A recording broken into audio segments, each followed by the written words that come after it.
Kabul, Afghanistan, AP, women in Afghanistan can continue to study in universities, including at postgraduate levels, but classrooms will be gender segregated and Islamic dress is compulsory, the Taliban government's new higher education minister said Sunday.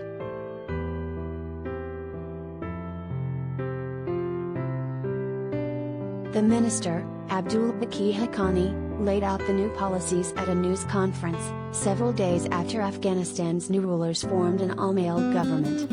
On Saturday, the Taliban had raised their flag over the presidential palace, signaling the start of the work of the new government.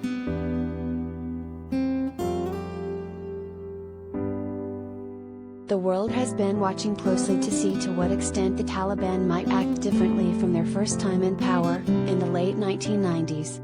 During that era, girls and women were denied an education, and were excluded from public life.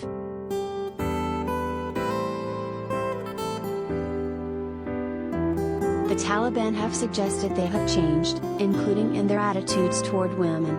However, women have been banned from sports and the Taliban have used violence in recent days against women protesters demanding equal rights.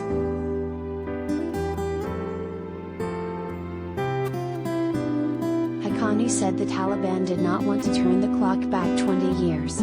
"We will start building on what exists today," he said.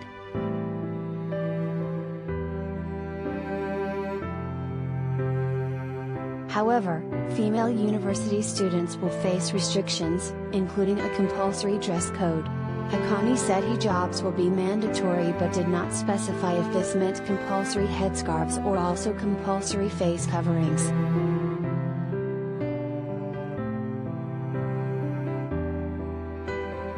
Gender segregation will also be enforced, he said.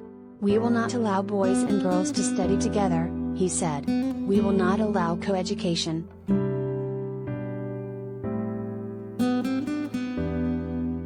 Haqqani said the subjects being taught would also be reviewed.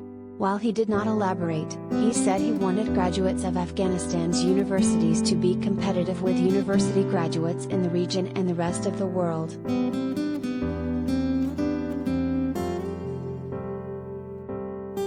The Taliban, who subscribed to a strict interpretation of Islam, banned music and art during their previous time in power.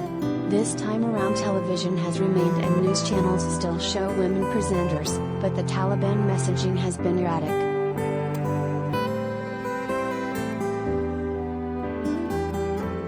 In an interview on Afghanistan's popular Tolo News, Taliban spokesman Syed Zikrullah Hashmi said last week that women should give birth and raise children.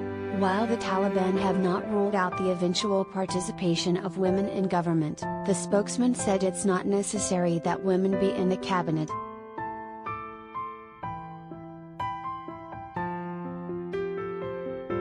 The Taliban seized power on August 15, the day they overran the capital of Kabul after capturing outlying provinces in a rapid military campaign.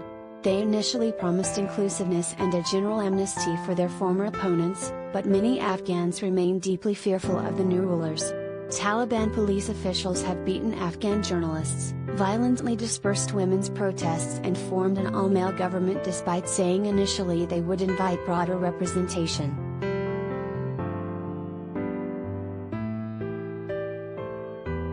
The new higher education policy signals a change from the accepted practice before the Taliban takeover.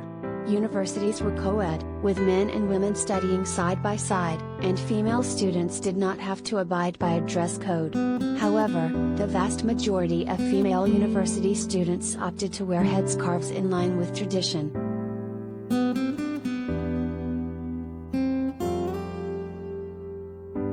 In elementary and high schools, boys and girls were taught separately, even before the Taliban came to power. In high schools, girls had to wear tunics reaching to their knees and white headscarves, and jeans, makeup and jewelry were not permitted.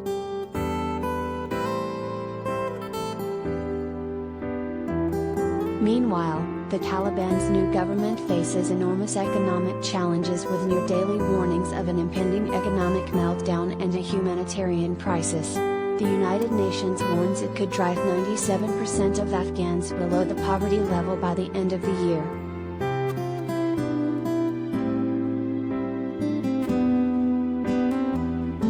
Thousands of desperate Afghans wait daily outside Afghanistan's banks for hours to withdraw the $200 weekly allotment. In recent days, the Taliban appear to have been trying to establish an organized system for allowing customers to withdraw funds, but it rapidly deteriorates into stick-waving as crowds surge toward the bank gates.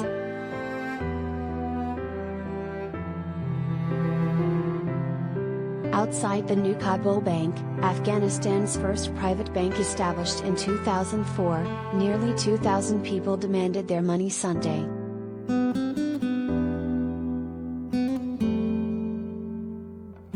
For Saidullah Mashwani, Sunday was the third day he had come to the bank hoping to get his $200.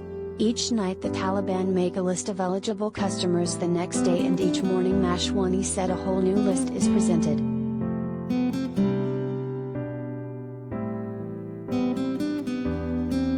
This is our money. The people have the right to have it, he said. No one has money.